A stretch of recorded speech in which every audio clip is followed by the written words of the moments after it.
Welcome to Dublin Airport, home of Aer Lingus. While you may be familiar with their growing fleet of long-range jets, today we're going to the other extreme. So as I get off this bus, let's try out Aer Lingus' smallest plane.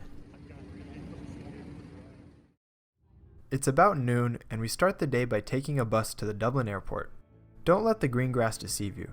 This flight was taken in the middle of December, which means that the sun will be setting in just a few hours. Terminal 2 is dominated by Aer Lingus, which operates about half of the check-in desks here. I printed out my boarding pass and then headed up 2 floors to security.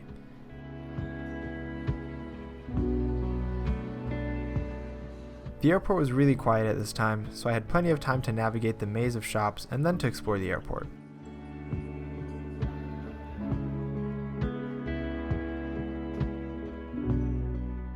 Dublin Airport is weird because parts of it show honest effort at making it nice and modern, but much of it still feels cramped and dated. Anyway, after a series of hallways and stairs, I ended up in this ground level holding area. We then took a quick bus ride which brought us to our plane. Today, I'm taking an Aer Lingus Regional flight to Edinburgh, Scotland, a roughly 1-hour flight. I'll be on board a 7-year-old ATR 72, seating 72 passengers. This flight is actually operated by Airlines, a regional partner for Aer Lingus. They frequently park these ATRs on the northeast side of the airport, hence why bus rides are pretty common for these flights. At 3 p.m., we boarded via the built-in air stairs, which are actually located in the back of the plane. As I walk on board, we get a glance of what these seats look like. Pretty basic, but nicer than what's on many European airlines nowadays. I'm sitting in seat 16A with this aircraft in a 2-2 configuration. I also took a quick look at the bathroom, which is exactly what you'd expect from such a small plane. One complaint I do have though is that this large metal bar makes it impossible for you to actually store your personal item under the seat. Besides that, there's not a lot to see here, though I did like the Ryanair style safety card sticker on the back. These seats are also reclinable using a small switch on the armrest. Lastly, up above, we still have the standard air vent, light, and flight attendant call button. Unfortunately, between the window being a bit scratched up and the sun setting in the southwest, getting decent taxi and takeoff footage was quite the challenge.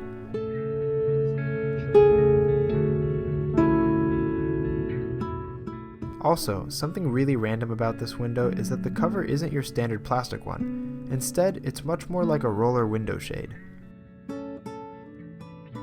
At 3:15 p.m., we took off from runway 28 right.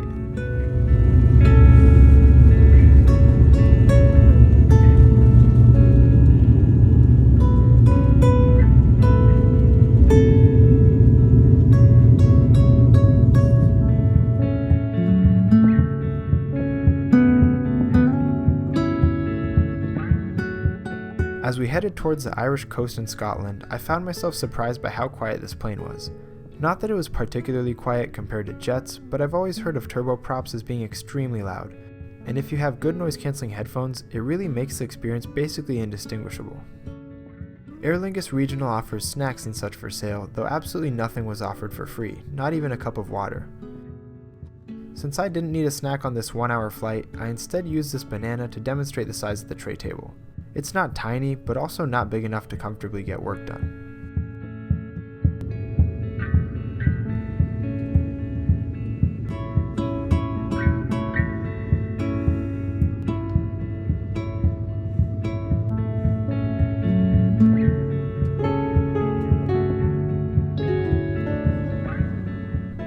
We flew over the Scottish coast and approached a cloudy winter afternoon as the sun set.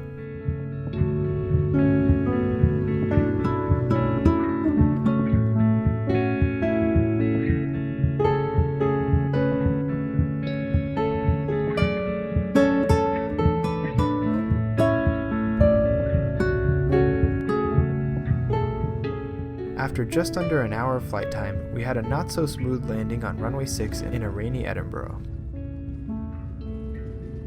Before the safety briefing in Dublin, a pre-recorded message was played warning passengers that you're only allowed to film your own travel experience and not any other passengers or staff members. That's completely reasonable, but that's also the first time that I've ever heard something like that on a flight, which makes me wonder if they've had issues with that before. Regardless, filming on such a small plane was pretty awkward, so here's the one clip that I got of what the cabin looked like in flight. With how few turboprops operate in the Americas nowadays, this was actually my first chance to fly on one, and honestly, I was quite surprised to see how little difference there was between a flight like this and any other regional jet that I've taken. Admittedly, we had pretty good weather and not much turbulence, but in terms of noise and comfort, I found this to be a pretty pleasant flight.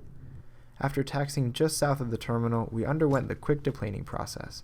I got a good last look and was surprised to see that there's a large cargo compartment towards the front of the plane. My final conclusion was, these flights were surprisingly comfortable, but free water definitely would have been nice.